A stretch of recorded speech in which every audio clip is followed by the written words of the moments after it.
Conjugare, Centro Português de Apoio à Pesquisa Científica e à Cultura. Acreditamos que as ciências e as artes mudam o mundo.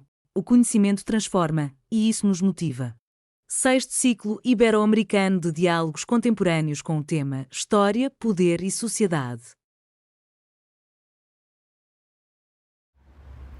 Olá, eu gostaria de agradecer aos organizadores desse importante evento, assim como o aceite da minha participação.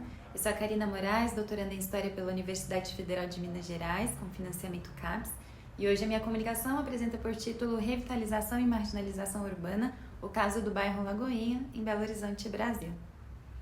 Bom, a cidade é fundamentalmente um território de disputas. As transformações urbanas mudam não apenas a paisagem das cidades, mas também as relações sociais, econômicas e culturais dos seus habitantes. E a história das grandes cidades é comumente marcada por projetos de reestruturação a partir de planejamentos idealizadores, e norteados por uma visão totalizante sobre a estrutura urbana. E é isso, os agentes do planejamento urbano, a partir de investidas público-privadas, sobretudo, perimetrizam um dado território e, para recuperá-lo, o redesenho desconsiderando a diversidade mesmo de sujeitos, articulações, memórias, usos do espaço, e toda a pluralidade mesmo das dinâmicas sociais e culturais que compõem esses espaços. Hoje a gente vai tratar brevemente sobre um estudo de caso que eu tenho feito do bairro Lagoinha, que se localiza em Belo Horizonte. É uma cidade brasileira, que é a capital do estado de Minas Gerais, vamos lá, a história do bairro Lagoinha, se desenvolve junto com a história da cidade de Belo Horizonte desde sua fundação. Então, a cidade foi planejada e construída no final do século XIX, com vistas a sediar a nova capital do estado de Minas Gerais, no Brasil, sendo inaugurada oficialmente em 1897. É um bairro que surge já enquanto um território pericentral, isso é, ele nos limites entre o centro da cidade e a região suburbana, cuja trajetória é marcada por diversos processos de marginalização mesmo ao longo da sua história. Bom, eu me oriento pelo referencial teórico de Henri Lefebvre, afiliados ao debate em direito à cidade, E nessa ocasião eu busco demonstrar um pouquinho como esses projetos recentes de revitalização, em vez de reintegrar o bairro à cidade, agravou ainda mais seu isolamento, sendo sintomático para o conjunto dos moradores e trabalhadoras, que territorializam e lutam pelo bairro. Bom, acho que cabe lembrar que os processos de modernização urbana, especialmente a partir do século XIX, foram fortemente influenciados por uma visão tecnocrática da sociedade, no qual o planejamento das cidades passou a ser guiado por princípios de ordem, eficiência e funcionalidade, alinhados às demandas do capitalismo industrial em ascensão. Como identificado aí por alguns autores, como James Scott, essa racionalização do espaço urbano seguiu uma lógica de legibilidade estatal, onde a simplificação e a padronização dos territórios serviam para facilitar o controle administrativo e maximizar a produtividade econômica. Um dos desdobramentos disso se verifica na desarticulação dos saberes locais, das dinâmicas comunitárias, que são frequentemente ignoradas, resultando em projetos modernizadores que privilegiam interesses econômicos e políticos em detrimento de, necessidades, das necessidades reais das populações atingidas, Bom, aqui a gente não desconsidera, que as transformações verificadas na própria concepção de cidade, que incidiram e incidem diretamente nas suas configurações e reconfigurações, são vários, é um debate mais amplo que a gente vai abordar um pouco hoje, com especial atenção para esse caso brasileiro. Cabe situar também, que a Revolução Industrial representou aí um divisor de águas mesmo na história urbana, transpondo assim esse eixo de produção dos meios rurais para os centros urbanos, reconfigurando também as funções sociais e econômicas da cidade, processos que alteraram não só as relações de trabalho, como provocou um intenso processo de migração do campo para as cidades, levando a uma concentração populacional e a uma urbanização acelerada, e reorganização mesmo, tanto do espaço urbano, seguindo a lógica da produção fabril e, sobretudo, do capital. Assim, as cidades modernas emergiram como espaços centrais na engrenagem do capitalismo industrial, caracterizada aí por, intensa atividade econômica, diversificação social e complexidade espacial também. Acho que cabe situar também que, de acordo com Adésio Fernandes, o jurista e urbanista, a aceleração exponencial dos processos de urbanização, tanto no Brasil quanto em diversos países da América Latina, é um fenômeno relativamente recente, que passou a ocorrer aí apenas nas últimas décadas, notadamente a partir da década de 70. Até esse momento, a população rural era majoritária no Brasil. Esse quadro mudou, né? Mais de 85% da população brasileira vive nas cidades, o que reforça a importância dos estudos dedicados à vida nas cidades. E assim, né, pensando em Brasil, tem o Flávio Vilaça, por exemplo, ele situa 2 grandes períodos na história do urbanismo, assim. O primeiro, que se localizaria ali por volta de 1875 a 1930, que se tinha uma perspectiva de melhoramentos e embelezamento, e um segundo, né, grande período que se inicia mais ou menos na década de 30 e se estende até a década de 90, quando a construção dos planos urbanos se volta a uma perspectiva de cidade eficiente, né, muito marcado pelo cientificismo e tecnocracia, que, no entanto, se vê descolado da realidade e das múltiplas experiências urbanas, importando aí modelos europeus e norte-americanos, né, que desconsideram, sobretudo, os grupos historicamente vulnerabilizados no meio urbano. Bom, dito tudo isso, né, como eu comentei no início, hoje a gente vai tratar um pouquinho sobre o caso do bairro Lagoinha, localizado em Belo Horizonte, nessa cidade brasileira. E, bom, a maior parte do que conhecemos hoje sobre a sua história, né, remonta ao início do século XX, com a acelerada expansão da capital mineira, junto à intensificação das atividades econômicas e a chegada de novos habitantes em busca de oportunidades na região, embora sua ocupação seja, inclusive, bem anterior. Na jovem cidade, né, uma das primeiras planejadas do país, o bairro foi definido enquanto uma zona suburbana, seria a 6ª suburbana, situando-se fora do perímetro, né, da atual Avenida do Contorno, que se projetava enquanto um cinturão urbano com vistas, né, a separar a área urbana da área rural. Então, fica localizado ali na região noroeste da cidade, limítrofe com o centro, né? Já no início da década de 20, sua ocupação figurava no rol de preocupações do poder público por já escapar ao controle da prefeitura, porque já tinha muita gente morando ali, muitos trabalhadores e trabalhadoras, né? Enfim. E aí cabe situar que, fora dos limites da cidade, que oficialmente deveria ser delimitado pela Avenida do Contorno, tinha ainda diversas colônias agrícolas. Então, nesse sentido, todos os lugares povoados que estavam situados na área ali pericentral, como é o caso do bairro Lagoinha, poderiam ser estratégicos no fluxo de abastecimento da cidade. Bom, e aí é isso, né? Com o tempo, Lagoinha testemunhou o desenvolvimento e o crescimento da cidade. As transformações de Belo Horizonte incidiram diretamente nas dinâmicas do bairro, refletindo as mudanças mais amplas, né, que estavam ocorrendo ali na estrutura da nova capital. E ao longo do século XX, o bairro experimentou alterações significativas assim na sua paisagem urbana, né, com aumento quantitativo de pequenas casas comerciais, majoritariamente mantidas, né, por moradores do bairro enquanto fonte de renda, a instalação de escola, hospital e outros equipamentos necessários, né, para atender às demandas da crescente população. No entanto, o Lagoinha não seguiu a tendência de verticalização e adensamento que as demais regiões pericentrais experimentaram aí, especialmente a partir da década de 80, né, de 1980. Cenário que poderia, inclusive, ser visto com bons olhos, né, se essa situação fosse resultante de políticas de preservação, enfim.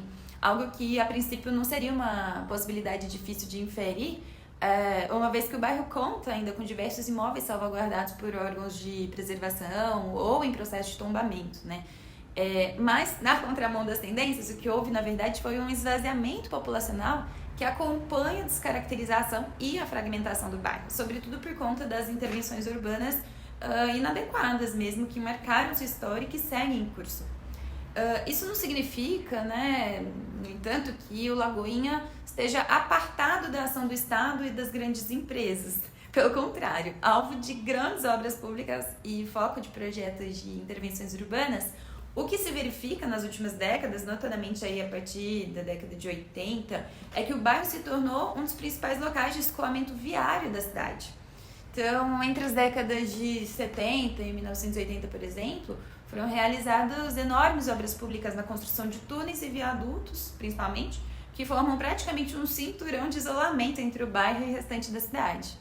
Então, essas empreitadas ocorreram, inclusive, na perspectiva de implementar o crescimento das regiões norte, centro-sul, além da conexão com a Pampulha, né? Que é uma expansão que se situa umbilicalmente, assim, vinculada à lógica do embelezamento, né? Do mercado imobiliário e do empreendedorismo mesmo, para os restritos nichos aí de classes mais altas da sociedade belo-horizontina.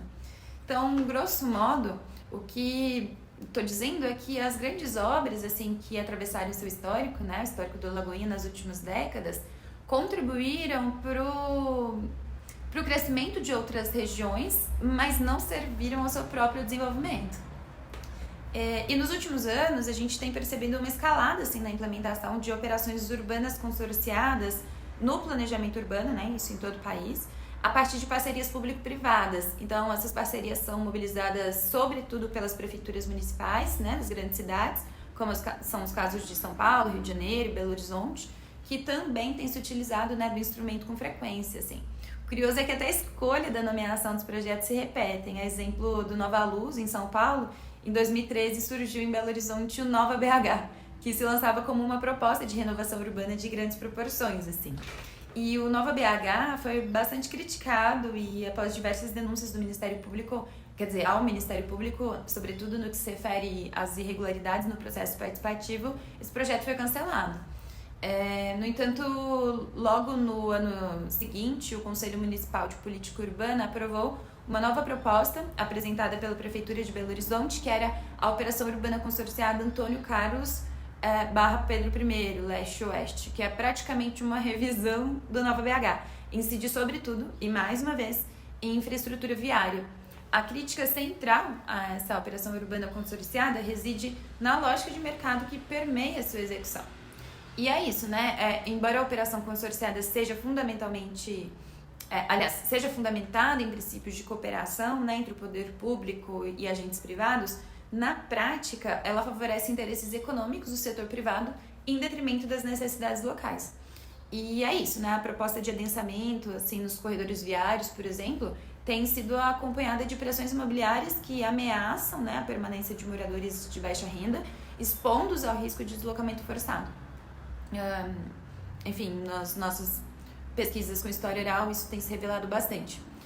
Outro ponto de crítica é a fragmentação, né, do tecido social e urbano, assim, gerado pelas desapropriações e pela priorização da mobilidade motorizada, né?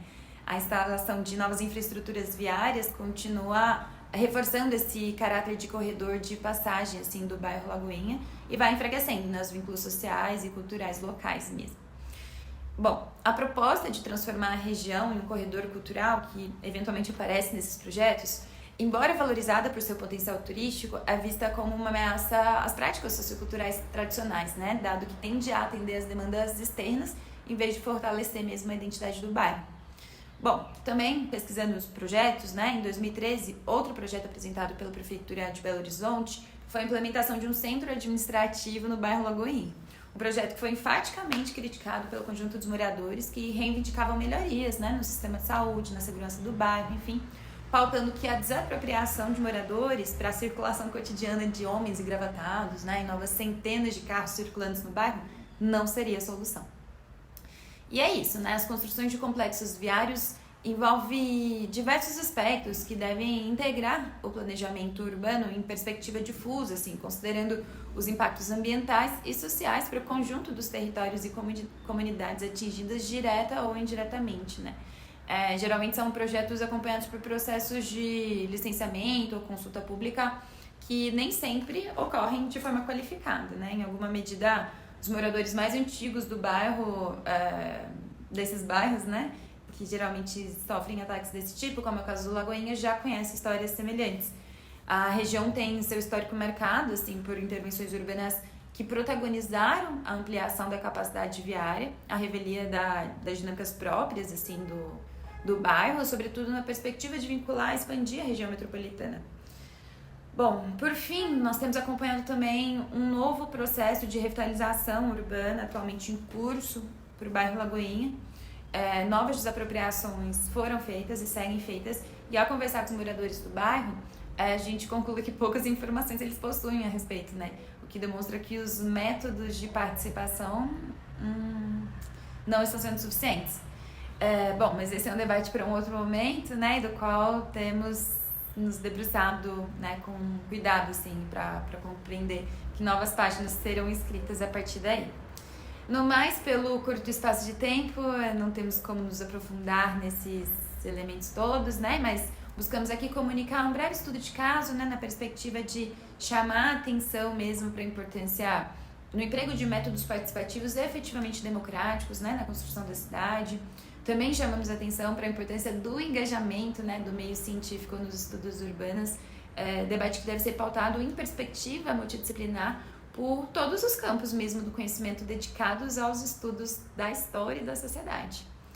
E é isso, né? Afinal, tal como postulado por Lefebvre e retomado por Harvey e autoras como Hermínia Maricato, Raquel Ronick, Sarah Feldman, o direito à cidade se refere ao uso pelos que as percebem, as concebem, as experienciam e as territorializam. Muito obrigada.